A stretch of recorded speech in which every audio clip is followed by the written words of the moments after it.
నమస్తే. Welcome to our channel. నేను ప్రియా కౌశిక్. ప్రస్తుతం మనతో పాటు సీనియర్ జర్నలిస్ట్ కిరణ్ పోల్దాస్ గారు ఉన్నారు. వారితో మాట్లాడదాం. Hello sir. నమస్తే. హాయ్ అండి. సార్, విజయసాయిరెడ్డి రాజీనామా చేసిన తర్వాత రీసెంట్‌గా ఒక ప్రెస్ మీట్ జరిగింది. అందులో బొత్స గారు కనిపించడం జరిగింది. అయితే అందులో జర్నలిస్ట్‌లు ఒక ప్రశ్న అడిగారు. దానికి బొత్స గారు వింతగా సమాధానం ఇచ్చారు. అయితే వాళ్ళు హ్మ్. అడిగిన ప్రశ్న ఏంటంటే, ఉత్తరాంధ్రలో పోస్ట్ ఖాళీ అయింది కాబట్టి ఆ పోస్ట్ మీకు ఇచ్చే ఛాన్సెస్ ఉన్నాయా అనంటే, అది ఏమన్నా బంగారమా ఆ పొజిషన్ అని చెప్పేసి మాట్లాడారు. అంటే హ్మ్. ఎలా చూడాలి దీన్ని? అంటే అంత వాల్యూ లేదనుకోవాలా ఆ అంతేగా. పోస్ట్‌కి? అంతేగా. బొత్స సత్యనారాయణ గారు కాంగ్రెస్ పార్టీ నుంచి వైసీపీలోకొచ్చిన నాయకుడు. సో, సీనియర్ నాయకుడు చాలా. ఉత్తరాంధ్రలో బాగా పట్టున్న నాయకుడు. ఆయన గత కొంతకాలంగా చూస్తే కాస్త జ జగన్ పార్టీలో ఇమడలేకపోతున్నట్టుగా కనపడుతోంది. ఓటమి తర్వాత నుంచి. వాస్తవానికి ఓటమి తర్వాత ఎవరైనా లబ్ధి పొందాడంటే ఆయనే. హ్మ్. ఎందుకంటే ఎమ్మెల్సీ పదవొచ్చింది ఆయనకి. ఓకే. సో, ఎమ్మెల్సీ పదవొచ్చింది ఏకగ్రీవంగా కూడా ఎన్నికయ్యాడాయన ఉత్తరాంధ్ర నుంచి. సో, అలాంటప్పుడు ఇక పార్టీలోనే ఉంటాడు అనుకుంటే అది నిజంగా ఆయనకు ఒక ముందరి కాళ్ళకు బంధమైందేమో అనిపిస్తోంది చాలామందికి. అది ఆయన హుహు. కూడా బహుశా ఫీల్ అయ్యి ఉంటాడు. ఆ పదవి తీసుకునేటప్పుడు ఫీల్ అవ్వలేదు కానీ, రాను రాను ఇప్పుడు ఫీల్ అవుతున్నట్టుగా కనపడుతోంది. ముందరి కాళ్ళకు బంధం. అదే ఆ ఎమ్మెల్సీ పదవే లేకపోయుంటే ఈ పాటికి ఆయన జనసేన పార్టీలో చేరేవాడే. అవునా? కానీ ఆ ఎమ్మెల్సీ పదవి తీసుకోవటం వల్ల అటు పార్టీలో ఉండలేక, బయటికి రాలేక సతమతమవుతున్నాడు. సార్, సత్యం జనసేనాని చాలా క్రిటిసైజ్ చేసిన వాళ్ళల్లో బొత్స కూడా వన్ ఆఫ్ ది మెంబరే కదా సార్! అంటే ఈ బ్యాచ్ ఎవరైతే పేర్ని నాని ఇలా వీళ్ళున్నారు కదా కొంతమంది హ్మ్. అంబటి. హ్మ్. సో వీళ్ళ లిస్ట్‌లో రోజా వీళ్ళతో పాటు ఈయన కూడా చాలానే. లేదు. మీరు పొరపడ్డారు. అంటే వీళ్ళందరూ బూత్ బ్యాచ్. హ్మ్. హ్మ్. పేర్ని నాని, కొడాలి నాని, అంబటి రాంబాబు, రోజా, తర్వాత అనిల్ కుమార్ యాదవ్, హ్మ్. తర్వాత ఆయన విశాఖపట్నంలో ఇంకొక మంత్రి ఉండేవాడు. గుడ్డు మంత్రి. వీళ్ళందరూ కూడా బూత్ బ్యాచ్ అనమాట. హ్మ్. వాళ్ళకేం మాట్లాడుతున్నారో వాళ్ళకే అర్థం కాదు. కనీసం ఒక డిగ్నిఫైడ్ పొలిటీషియన్‌లని అనిపించుకోవటం కూడా వాళ్ళు ఆ విషయంలో కూడా ఆళ్ళు ఫెయిల్ అయిపోయారు. హ్మ్. బొత్స సత్యనారాయణ గారు అట్లా కాదు. ఆయన ఓకే. చాలా డిగ్నిఫైడ్ పొలిటీషియన్. డిగ్నిఫైడ్ పొలిటీషియన్ ఉత్తరాంధ్రలో చాలా పట్టున్న నాయకుడు. ఓకే. సో, ఆయనెప్పుడు పవన్ కళ్యాణ్ గారిని విమర్శించుండొచ్చు.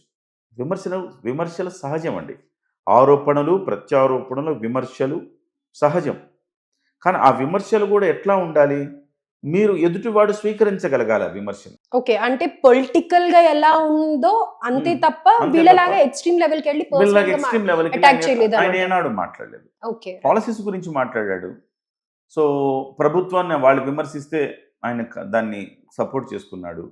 గతంలో తెలుగుదేశం పార్టీ గవర్నమెంట్ ఉన్నప్పుడు గూడా ఆయన ప్రభుత్వాన్ని కూడా సిద్ధాంతపరంగానే విభేదించాడు. సిద్ధాంతపరంగానే విమర్శించాడు. అంతే తప్ప ఆయన లైన్ ఎక్కడ దాటి విమర్శ చేయలేదు. హ్మ్. సో, ఇవాళ కాస్త కాస్త హోదా ఉన్నాడు. అంటే హుందాతనం కలిగిన పొలిటీషియన్‌లంటే ఆ జాబితాలో ఉత్తరాంధ్రలో మొట్టమొదట బొత్స సత్యనారాయణ ఆ కుటుంబం ఉంటది. ఓకే. సో, ఆ కుటుంబం మీద పెద్దగా మనకి బయట బీభత్సమైన ఆరోపణలు, అవినీతి మరకలు లాంటివి కూడా పెద్దగా లేవు. అలాంటి నాయకులు ఇవాళ జనసేన పార్టీలోకి రావాలని చూస్తున్నాడాయన. హ్మ్. అందులో భాగంగానే కొంత అంటీ ముట్టనట్టు ఉన్నాడు జగన్మోహన్ రెడ్డి తోటి.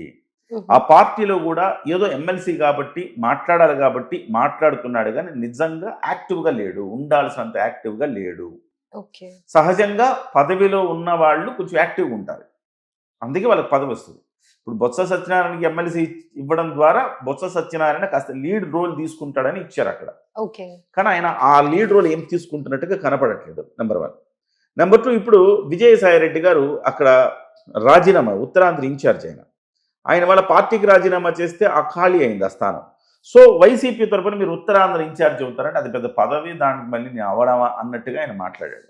సో, ఆయన పార్టీ మీద ఎంత అసంతృప్తిగా ఉన్నాడో మనకి ఈ డైలాగ్ ద్వారా అర్థమవుతోంది. ఓకే.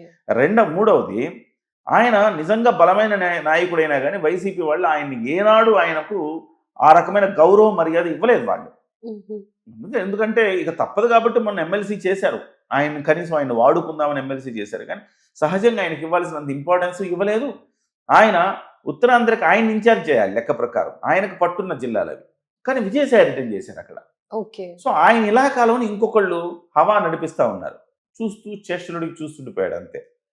ఆ తర్వాత కూడా అధికారం పోయిన తర్వాత కూడా విజయసాయిరెడ్డిని ఉత్తరాంధ్రకు ఉంచారు. ఈయన్ని ఉభయ గోదావరి జిల్లాలకు ఇన్‌చార్జిని చేశారు. ఓకే. సో, అప్పుడు మండద అధ్యక్ష అన్నట్టుగా ఆయన ఫీల్ అయ్యాడు సో లోపల. ఎంతసేపు పార్టీకి ఏం అవసరమో ఆ విధంగానే ఆయన వాడుకున్నారు తప్ప రైట్. ఆయనకి స్థాయికి తగ్గట్టుగా, ఆయన క్యాలిబర్కి తగ్గట్టుగా ఆయనకి పదవులు ఇవ్వలేదు అనే చెప్పాలి మనం. సో ఈ నేపథ్యంలో ఆయన పార్టీలో కొంచెం ఇమడలేక ఉక్కపోతగా ఉన్నాడు. ఏదో ఒక రోజు బయటకు వచ్చే అవకాశం ఉంది. వచ్చేటప్పుడు ఆ ఎమ్మెల్సీ పదవికి రాజీనామా చేసే బయటకు వచ్చే అవకాశం స్పష్టంగా కనపడుతుంది. దానికి ఊతమిస్తూ ఈ మధ్య కాలంలో అసెంబ్లీలో కూడా ఏం జరిగింది, సెక్రటేరియట్లో ఎస్పెషల్లీ పవన్ కళ్యాణ్ గారు వస్తుంటే ఈయన ఎక్కడో ఉంటే ఈయన ఆపి వైసీపీ నాయకులతో మాట్లాడుతుంటే ఒక నిమిషం ఆగండి అని చెప్పి నేరుగా పవన్ కళ్యాణ్ గారి దగ్గరికి వెళ్ళి ఆయనతో క్షేమ సమాచారాలు మాట్లాడుకుని ఒక హగ్గు తీసుకుని వచ్చాడు. ఇది కూడా వైరల్ అయింది. ఈ వార్తలు రావడానికి ప్రధానమైన రీజన్ అయింది. సో ఒకవైపు పవన్ కళ్యాణ్తో సత్సంబంధాలు కోరుకుంటూ మరోవైపు వైసీపీని క్రిటిసైజ్ చేస్తున్న క్రమంలో ఏం జరుగుద్ది, ఖచ్చితంగా బొత్స సత్యనారాయణ గారు కూడా ఎక్కడో తేడా కొడుతోంది. విజయసాయిరెడ్డి గారు పార్టీ నుంచి రాజీనామా చేసి వ్యవసాయం అన్నారు, ఈయన పార్టీ నుంచి రాజీనామా చేసి జనసేన అనే అవకాశం చాలా స్పష్టంగా కనపడుతుంది. సో అయితే అందులో భాగంగానే ఈ వ్యాఖ్యలను మనం అర్థం చేసుకోవాలి. మరి జనసేన యాక్సెప్ట్ చేస్తుందంటారా బొత్స గారు?